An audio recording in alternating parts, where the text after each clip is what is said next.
Good morning to all you awesome people.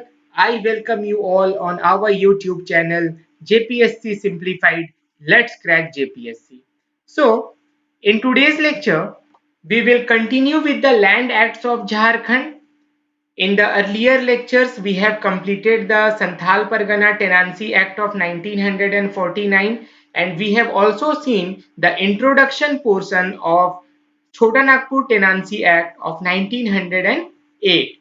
But in today's lecture, we will see about the Wilkinson Rule of 1837. This is also a very important land act in the area of Jharkhand. So let's go into the detail of this Wilkinson Rule. During 1832-33, after Coal Rebellion, the British government administration introduced an improved administrative system of Southwest Frontier Agency, headquartered in Ranchi. So this is an important fact that where the administrative system of Southwest Frontier Agency's headquartered located, it was located in Ranchi. Okay, you should keep this in mind. Thomas Wilkinson in 1837. So Wilkinson rule came into force in year 1837 and by whom? So by Thomas Wilkinson in the non-scheduled areas of Western Singhbhum. Very important fact that Wilkinson rule of 1837 is applicable in which areas? So it is applicable in the non-scheduled areas of Western Singhbhum, which we also called as the Kolhan region. It to be governed by a new set of rules which are known as Wilkinson rule and is still prevalent in the Kolhan region. Okay. The matter related to civil suits of value 300 and under that some whether for personal or real property shall be cognizable by the munsif or the native chief. Okay.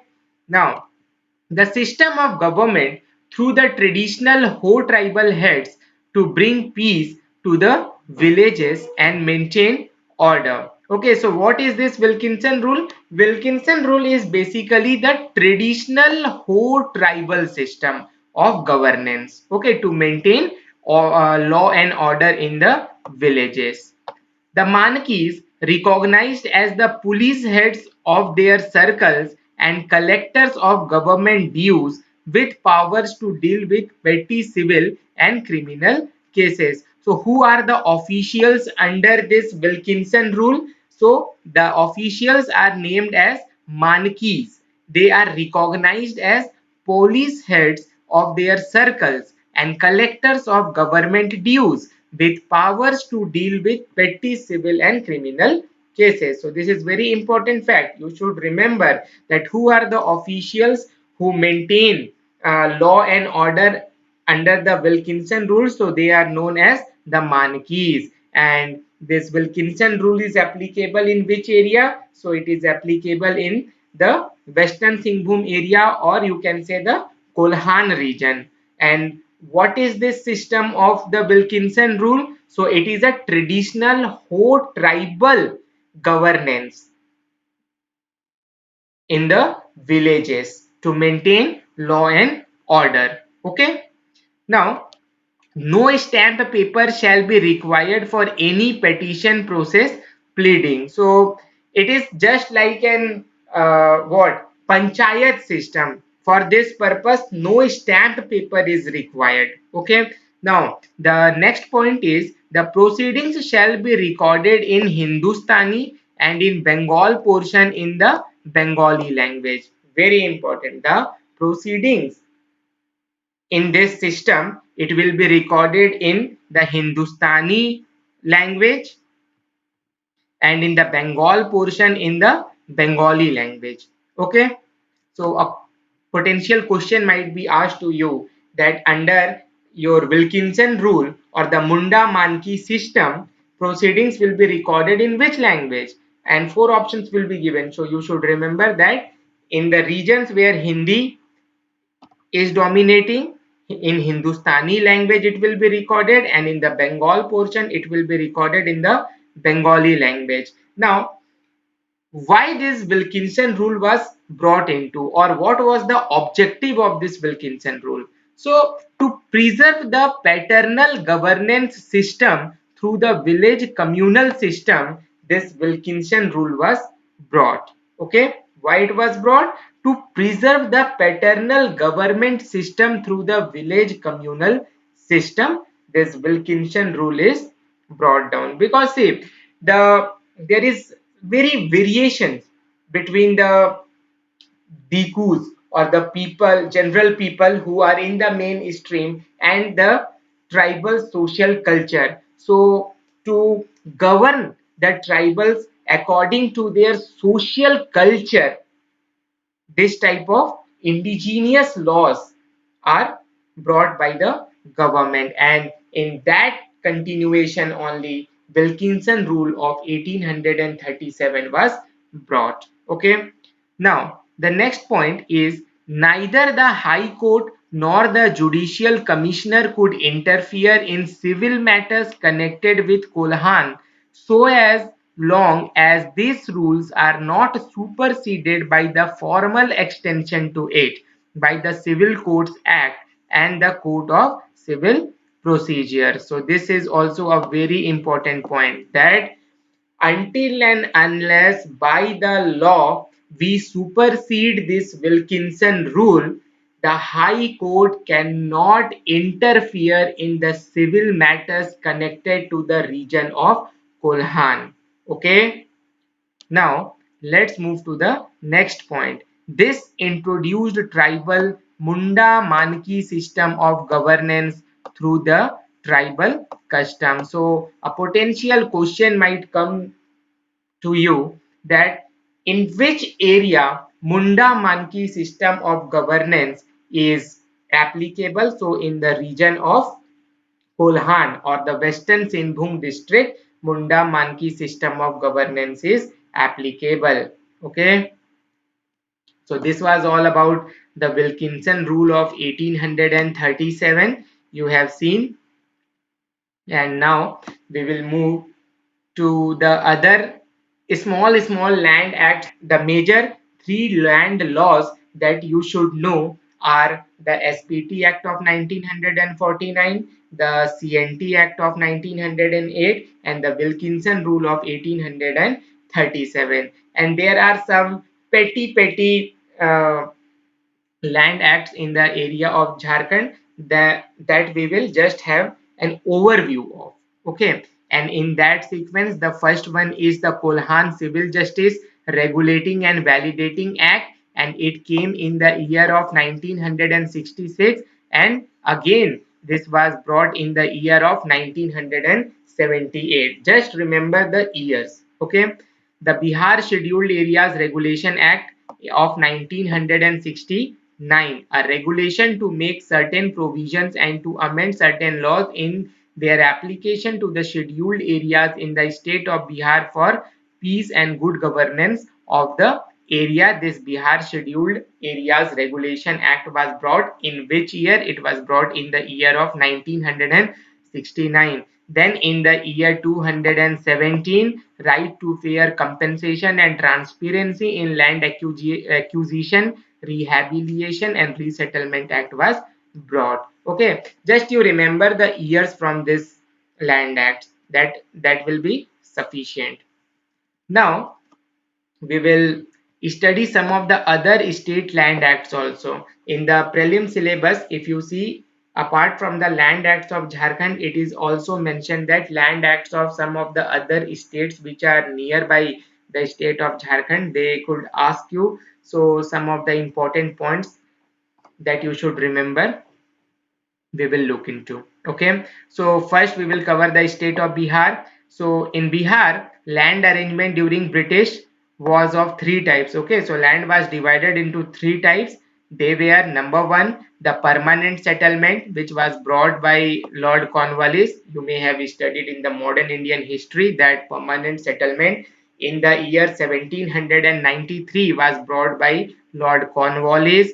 Then The second type of land was non-permanent or the temporary land, and the third type is by the government, and which was known as the Khas Mahal. So this is very important point. A question may be asked to you that Khas Mahal is what? So you must remember that Khas Mahal is a type of land, and they may also ask you that Khas Mahal is which type of land. It is either it is a permanent land, it is a non-permanent land, or it is a government land. So you should remember that Khas Mahal is a government land, and this type of questions are only asked to you in the prelims examinations. Okay. Now in 1938, agricultural tax law was implemented. In the year 1950, Bihar Land Reform Law was passed. In 1953, all land under government, that is in the year 1953, all the land of the Bihar was brought under government. In the year 1957, Tenancy Act was passed, under which full rights were given to tenants over the land holdings which were less than 1 acre. Okay, so if a tenant used to till a land which was less than 1 acre by in the year 1957, through the Tenancy Act, full rights to the tenants were given under that type of land holdings. Okay. In 1961, Land Delimitation Act was passed in the state of Bihar, under which a person can hold maximum of 20 acre of irrigated land and 60 acre of non-irrigated land. So you should remember this. The Land Delimitation Act, in which year it was passed, and what were the provisions under the Land Delimitation Act. That is, a person can hold maximum of 20 acre of irrigated land and 60 acre of non-irrigated land under this act. Okay. And in the year 1986, again a new Land Tenancy Act was passed. In 1957, a Sharecropper Act was passed. Now, what was the Sharecropper Act? Oh, where did it go? Yeah. In 1957, Sharecropper Act was passed, under which if any sharecropper is doing agriculture since 12 years, he will have occupancy right over the land. So this was a very significant provision.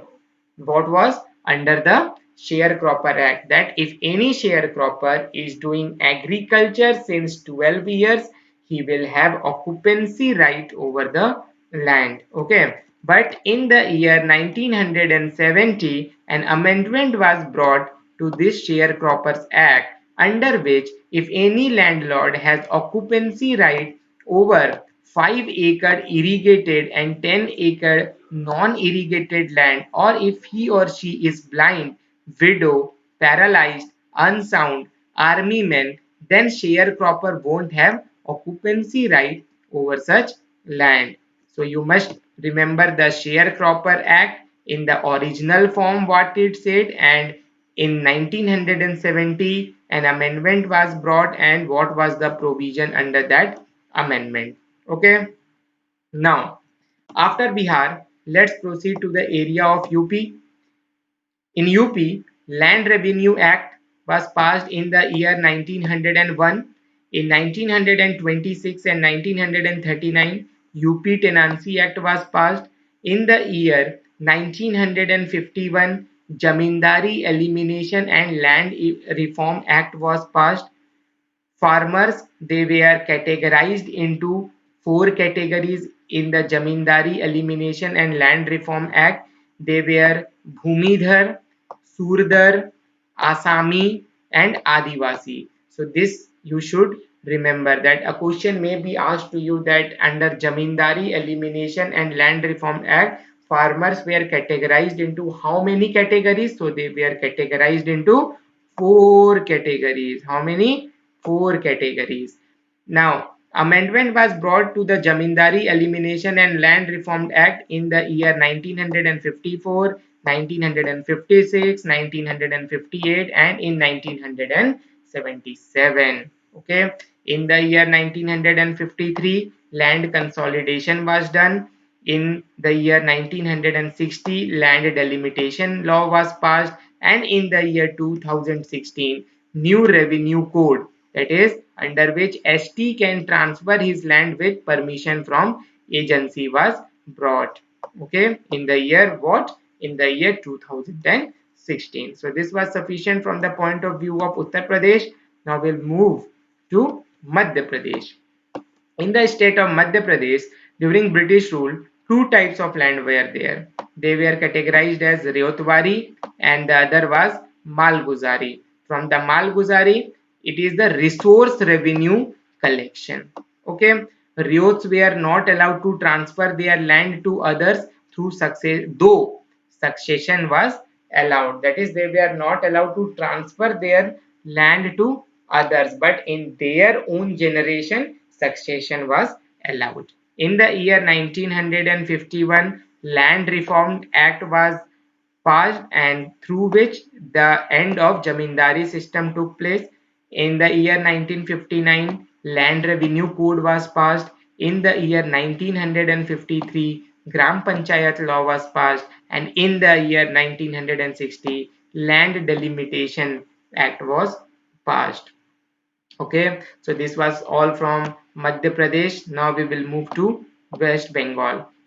See, West Bengal in 1950 Sharecropper Act was passed, and what was the provision under this Sharecropper Act? That is, the share of crops between sharecropper and landlord can be done by them, but in case of dispute, two-thirds to the sharecropper and one-third to the landlord was allocated. That is, under the Sharecropper Act, there was a provision that first of all the sharecropper and the landlord will decide on the sharing of the produce mutually, but if there is any dispute, then the provision was that two-thirds of the produce was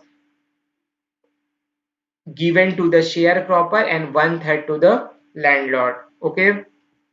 Now, in the year 1953, West Bengal States Acquisition Act was passed, under which middlemen were removed between the states and the Rayas. Now, the Rayas and the states have the direct contact. Okay. In the year 1955, West Bengal Land Reform Act was passed, and in the year 1971 and 86, Land Delimitation Act was passed. So, under West Bengal Land Reform Act of 1955, any landlord can take back his land from the sharecropper, but sharecropper has less than 1 hectare land, then this provision will be invalid. Okay, so this is very important point, that in the year 1955, West Bengal Land Reform Act was passed, under which the landlord can take back his land from the sharecropper, but if the sharecropper had less than 1 hectare of land, then this provision would have been invalid. That is, if the sharecropper had less than 1 hectare of land, then the landlord cannot take back the land from the sharecropper. But if sharecropper had more land or greater than 1 hectare of land, then the landlord could take back his land from the sharecropper. Okay. Now let's move to the state of Odisha. In Odisha, in the year 1951, Land Evaluation Act was passed, under which the middlemen between government and riots were removed, and in the year 1972, Land Reform Act was passed, through which land consolidation was done by the government of Odisha. Okay, so this was some of the important land provisions or the land reforms in different states nearby the state of Jharkhand. You just have a glance over this provisions of the other states and just remember the dates, on which date this act was passed in the state of Odisha, because see, in the prelims examination this type of questions will be asked to you, and this type of question has been asked. If you refer to the question papers of the previous years, you will find that this type of questions are asked, and in the examination each and every question becomes very important for you. It can either make you or either it can break you. So you have ample time now. Just write down this facts in a piece of paper and just revise it time to time, and you will be thorough with all these concepts. But majorly you should focus on the three land acts of Jharkhand, that is the SPT Act, the CNT Act, and the Wilkinson Rule of 1837. But at the same time, you should not ignore the small facts of the other states. Okay, so in the last, the conclusion portion, after independence, state government brought different laws to end the Jamindari system, to force the land delimitation, to end middlemen, to give full rights to rayats. Land consolidation provisions were also brought. Okay, so many important legislations were brought by the government in the area of land to redress the disputes of the tribals as well as the other people, and these are very important provisions from the point of view of the welfare of the people of Jharkhand as well as the nearby states. Okay, so from the land acts of Jharkhand and the land acts of other states, this was all we had to cover from the perspective of JPSC examination, and in the next lecture we will go in deep of the CNT Act of 1908. So this was all for the today's lecture. We will meet again in the next lecture. Till then, read, revise and enjoy. Thank you.